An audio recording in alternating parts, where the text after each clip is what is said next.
Welcome back to सियासी शतरंज। यकीनन आज हमारे दफ्तर खारजा की प्रेस कॉन्फ्रेंस जिसमें सेक्रेटरी खारजा ने वाजे कर दिया कि भारत पाकिस्तान में दहशतगर्दी करना चाहता है। गुज़िश्ता रोज भी हमने पंजाब के दफ्तर दाखिला की जानिब से हमने देखा था कि एक मुरासला जारी हुआ था जिसमें कहा गया था कि दहशतगर्दी का खतरा है और ये दहशतगर्द चाहते हैं इलेक्शन को डिले करना। तो मैं आज अपने पैनल से सवाल ये पूछना चाहता हूँ कि इस वक्त लॉ एंड ऑर्डर सिचुएशन, खासतौर पर भारतीय दहशतगर्द का भी पकड़े जाना, 2 दहशतगर्द पकड़े हैं आज हमारी हुकूमत ने, योगेश कुमार, अशोक कुमार, जिन्होंने एतराफ़ जुर्म कर लिया है। मेरे साथ कमाल पैनल मौजूद है। विदाउट एनी फर्दर डिले तारुफ करवाता चलूँ अजहर सिद्दीक साहब पीटीआई से। Thank you so very much Azhar साहब आपके कीमती वक्त के लिए। पीएमएलएन से खलील ताहिर संधू साहब, बहुत बहुत शुक्रिया खलील ताहिर साहब, आपने अपना कीमती वक्त हमारे लिए निकाला। कराची स्टूडियो में ज्वाइन किया एमक्यूएम पाकिस्तान के सीनियर रहनुमा साजिद अहमद साहब, thank you so very much for your precious time. और किसी तारुफ के मोहताज नहीं है, सीनियर एनालिस्ट हैं फारूक आदिल साहब, बहुत बहुत शुक्रिया फारूक साहब आपके कीमती वक्त के लिए।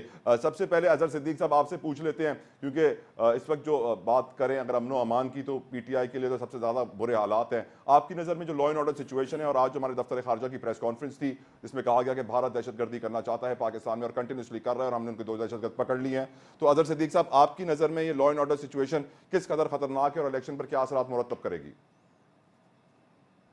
बहुत शुक्रिया तलहा। देखिए, बुनियादी तौर पर एक बात तो बड़ी वाज़ेह है, अपना ना, कि जो कुछ इस वक्त मुल्क के अंदर हो रहा है, अगर हमने इसको ना किया तो इसके नुकसान तो अपनी जगह पर होंगे, लेकिन दुश्मन मुल्क जो है इसका फायदा उठा रहा है। दुश्मन मुल्क जो है इसका फायदा उठा रहा है कि क्या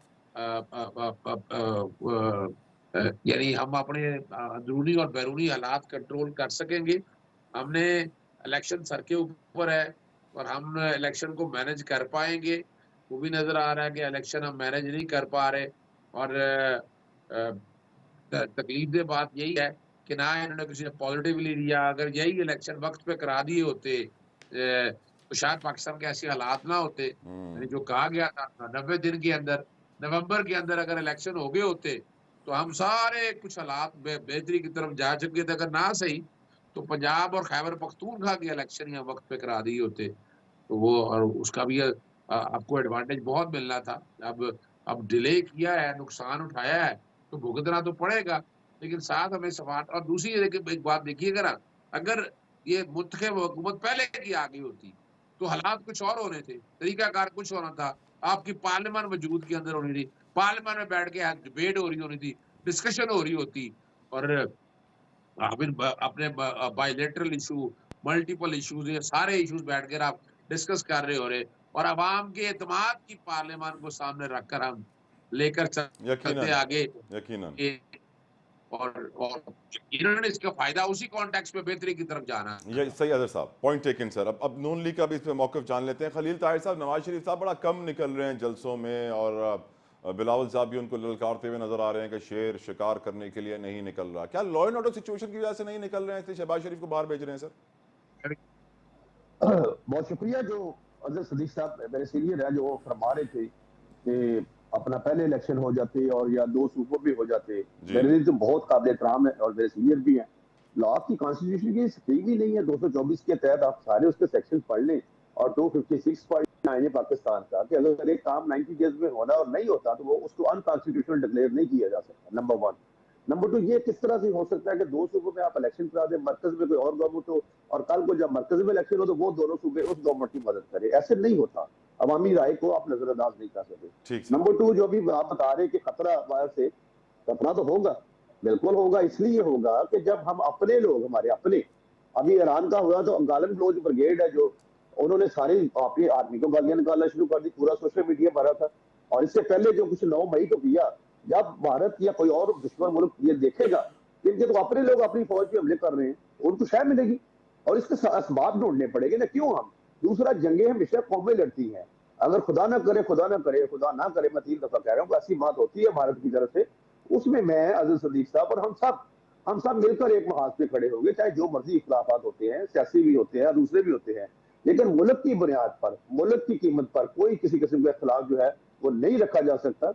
लिहाजा इतने भी कमजोरी ना हम दिखाएं और ना हम, क्योंकि ये मीडिया जो है पूरी दुनिया में आपके प्रोग्राम टेलीकास्ट होते हैं, इसलिए अगर खुदा ना करे वैसी जी बात होती है जी तो उनसे हर तरीके से निपटा जाएगा। राइट लेकिन सर। हमें अपने भी इसबाब ढूंढने पड़ेंगे और अपने घर को भी ठीक करना पड़ेगा। Right sir. एमक्यूएम क्या समझती है साजिद साहब, जो लॉ एंड ऑर्डर सिचुएशन है कितनी परेशान कौन है, भारतीय दहशतगर्दों का पकड़े जाना ऐसे वक्त पर क्या इशारा दे रहा है सर? बिस्मिल्लाहिर्रहमानिर्रहीम, अस्सलाम वालेकुम। वालेकुम अस्सलाम। अच्छा देखिए, एक तो पाकिस्तान के अंदर लॉ एंड ऑर्डर की सिचुएशन आज नहीं, बहुत पहले से हमेशा ही हमें अच्छी तरह याद है। मैं पार्लियामेंट में जब उस से हम वक्त था। पैदा हुए हैं सर, मुल्क नाजुक दौर से ही गुजर रहा है। बिल्कुल हाँ, फिर इसमें तेज़ी आती है वक्त के जी हाँ। साथ साथ। फिर जो कोल्ड वार हुई थी अफगानिस्तान में, रूस और रशिया और अफगानिस्तान के अंदर, पाकिस्तान दो टुकड़े तो हुआ। उसमें हाँ, फिर स्टार्ट की बात लें तो हमेशा से रहा है कोई ना कोई सिलसिला ना पाकिस्तान के अंदर। अच्छा, लेकिन अभी इसमें तेज़ी आ गई है, ठीक है ना। अगर आप पिछले अदवार में देखें तो जब हम लोग 2008 से 13, 13 से 18 तक कौमी असम्बली में के अंदर थे, तो उसमें एक वक्त आया था कि हमें एक करारदाद पास करनी पड़ी कि बाकायदा तौर पर तालिबान उस वक्त के जो थे वो सवाद के अंदर आ गए थे। सवाद की सिचुएशन बहुत क्रिटिकल थी। उस पर फिर जॉइंट सेशन हुआ, उसमें राय ली गई, उसके बाद वहाँ ऑपरेशन किया गया, उसको क्लियर किया गया सवाद को पूरा। अच्छा, उसके बाद हमने देखा कि मुशर्रफ साहब के दौर में भी, उससे पहले मुशर्रफ साहब के दौर में भी लाल मस्जिद का वाक़या हुआ। उसके बाद टेररिज्म बहुत ज़्यादा पाकिस्तान के अंदर बढ़ा, खुदकश हमले बढ़ गए, फोर्सेस के लोग मारे गए, गले काटे गए, और फ़ुटबॉल खेली गई गलों से, और वीडियोस बाकायदा तौर पर मंजर आम पर आई, शेयर की गई गले काटने की और लोगों को हिट करने की, कत्ल करने की। अच्छा, ये सिलसिला बहुत, लेकिन हम दूसरी जानब हमने देखा कि एक तरफ जब हम देखते थे कि जब इतने हालात ख़राब हैं, और दूसरी तरफ हम देखते थे कि जो फोर्सेस हैं वो खंदा पेशानी के साथ उनका मुकाबला कर रही हैं। और एक वक्त आता आया है और हमने देखा है कि फोर्सेस ने हमेशा इन क़ुव्वतों को ज़ेर कर दिया है, और वो क़ुव्वतें तबाह बर्बाद हो गई जिन्होंने पाकिस्तान को नुकसान पहुँचाने की कोशिश की। असल मसला है कि एक्सटर्नल जो क़ुव्वतें हैं वो पाकिस्तान को नुकसान नहीं पहुँचा सकती जब तक इंटरनल लोग उसमें शामिल ना हो। अच्छा, दिमाग यकीनन बाहर के हैं, लेकिन हाथ पाँव यहाँ के हैं ना। फंडिंग वहाँ से बाकायदा तौर पर होती है, और बहुत कुछ इस मुल्क के अंदर हुआ है, और बहुत कुछ हम देखते हुए आ रहे हैं। और उसमें हमने देखा कि पाकिस्तान फोर्सेस के बड़ी तादाद में लोग मारे गए, उसमें शहीद हुए, उसमें सिविलियन बहुत ज़्यादा शहीद हुए, 70-80 हज़ार लोग मारे गए पाकिस्तान के अंदर। हमने देखा बहुत मस्जिद, मसाजिद, इमाम बारगाहों के अंदर खुदकश हमले हुए।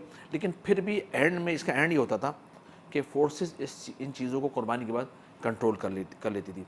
अच्छा, अब आगे अगर एक्सटर्नल क़ुव्वतें चाह रही हैं कि पाकिस्तान के अंदर लॉ एंड ऑर्डर की सिचुएशन क्रिएट कर और यहाँ पर वो इंतखाबात को एक्सटेंड आगे बढ़ा लें, तो मैं समझता हूँ कि उनका इसमें फ़ायदा है नहीं।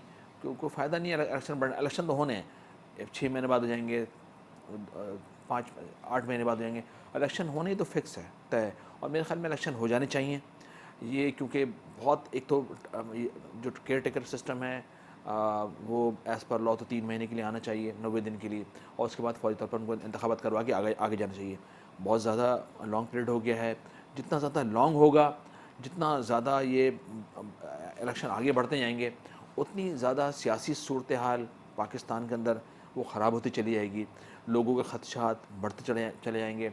आगे फिर जो क़ुव्वतें कंट्रोल करने वाली हैं इस मुल्क में, उनके लिए प्रॉब्लम क्रिएट हो सकती है। यकीनन तो यकीनन बेहतर अच्छा। ये है कि इलेक्शन वक्त पर करवा दी जाएँ, ठीक। और सबको सबको सबको पूरा हिस्सा दिया जाए कि भाई ठीक है, आप ग्राउंड में जाएं और खुल के खेलने की इजाज़त दें। आप जाएं, खेलें, कैंपेन चलाएं, वोटर्स के पास जाएं, सपोर्टर्स के पास जाएं। वो है ना, फ्री फेयर ट्रांसपेरेंट, बहुत पुराना लफ्ज़ है, सुनते हुए हम आ रहे हैं कि वो बिल्कुल इस तरह से इलेक्शन होने चाहिए, बिल्कुल उस तरह से इलेक्शन होने चाहिए। और बेहतर ये भी यही है कि जो पॉलिटिक्स होती है वो अपने विल पर होती है, और पॉलिटिक्स अपने शोल्डर पर होती है, हमने जो देखा है। और अदर शोल्डर पर, किसी की बुनियाद पर, किसी के कंधे पर बैठ के आने का नताइज हमने माजी में ठीक सर। देखते हुए आ रहे हैं, उसके नताइज अच्छे नहीं होते। ठीक सर, और यही वजह है कि वफाकी काबीना की जानिब से आम इंतखाबात में फौज और सिविल आर्म फोर्सेस की तैनाती की मंजूरी के बाद अब नोटिफिकेशन भी जारी कर दिया गया। नोटिफिकेशन के मुताबिक आइन की शिक 245 के तहत मुल्क में पाक फौज तैनात की जाएगी, जो क्विक रिस्पॉन्स फोर्स के तौर पर हसास पोलिंग स्टेशन के बाद तैनात की जाएगी। और फौज की तैनाती 5 फरवरी से 10 फरवरी तक होगी। यकीनन ये एक बड़ा नोटिफिकेशन है। अब लॉ एंड ऑर्डर सिचुएशन को तो हमने डिस्कस कर लिया है, लेकिन इस लॉ एंड ऑर्डर सिचुएशन के ऊपर जो हम डिस्कशन कर रहे थे तो अभी साजिद साहब ने केयर टेकर गवर्नमेंट का जिक्र किया। पाकिस्तान के बड़े सीनियर सियासतदान हैं, साबिका चेयरमैन सेनेट रह चुके हैं, पीपल्स पार्टी के सीनियर पॉलिटिशियन हैं रजा रब्बानी साहब। उन्होंने आज एक निगरान हुकूमत के हवाले से एक बड़ी स्टेटमेंट दी है, और मैं उनकी स्टेटमेंट से काफ़ी हद तक अग्री करता हूँ। वो कह रहे हैं कि निगरान हुकूमत अपना मुस्तकबिल चमकाने में लगी है। जो निगरान वुज़रा हैं वो अपने लिए मुस्तकबिल की नौकरियां ढूंढ रहे हैं, क्योंकि अब तो 2 हफ्ते बचे हैं फिर निगरान हुकूमत नहीं रहेगी। ये पाकिस्तान की तारीख की सबसे लंबी निगरान हुकूमत थी, जिसके पास पाकिस्तान की तारीख में सबसे ज्यादा इख्तियारात थे, क्योंकि आइन में तरमीम लाके उनको पावर्स दे दी गई थी। लेकिन मैं इस ओपिनियन से जो रजा रब्बानी साहब का है, मेरा पैनल किस कदर अग्री करता है ये जानने की कोशिश करूंगा। लेकिन बिफोर दैट मैं भूल गया, फारूक आदिल साहब, I am so sorry, law and order situation पे योर ओपिनियन सर। बहुत शुक्रिया कि आपको बिल आखिर में याद आ आई गया। Apologise sir. सलामत रहें। नहीं नहीं नहीं नहीं, कोई ऐसी बात नहीं है। अच्छा देखिए, ये जो अभी साजिद साहब बात कर रहे थे कि जो दहशतगर्दी है उस वक्त तक हो नहीं सकती जब तक कि दाखिली सतह पर कोई उनको दस्तो बाजू ना मिले। यस, मैं ये समझता हूँ कि इन्होंने बहुत अहम नुक्ता उठाया, ज़रा इस पर बात करने की ज़रूरत है। ये क्या है?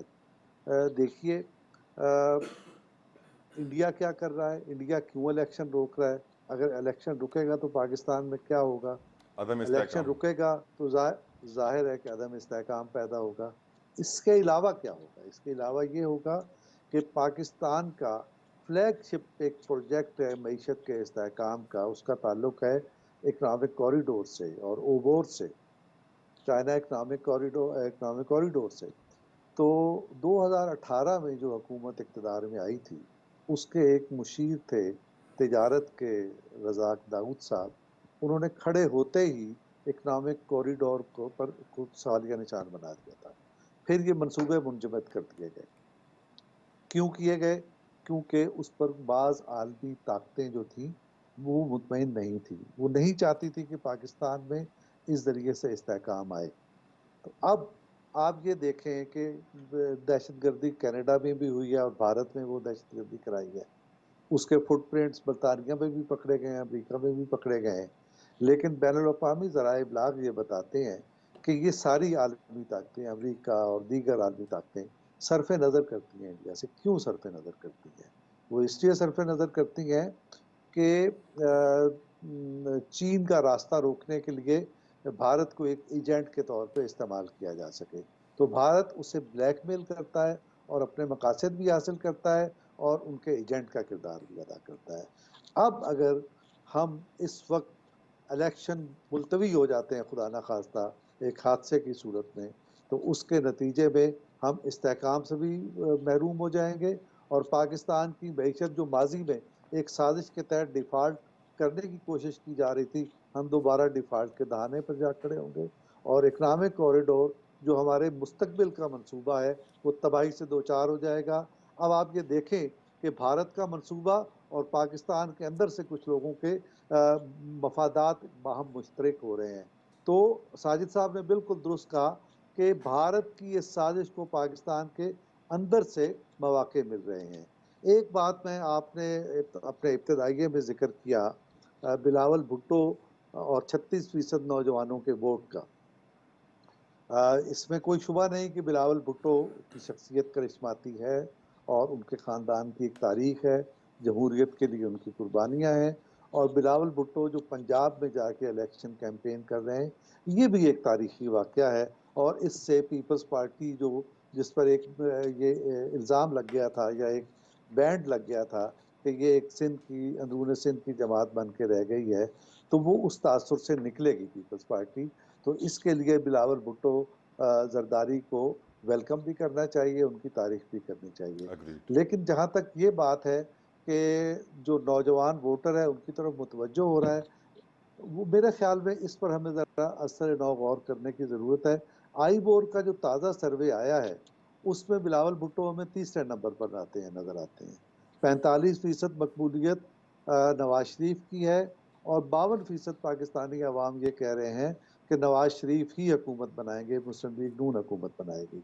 दूसरे नंबर पर यानी कोई 35% मकबूलियत PTI की और इमरान खान की है और इतने लोगों का ख्याल है कि वो हुकूमत बनाएंगे और आई थिंक 6% पर पाकिस्तान पीपल्स पार्टी और बिलावल भुट्टो जरदारी है।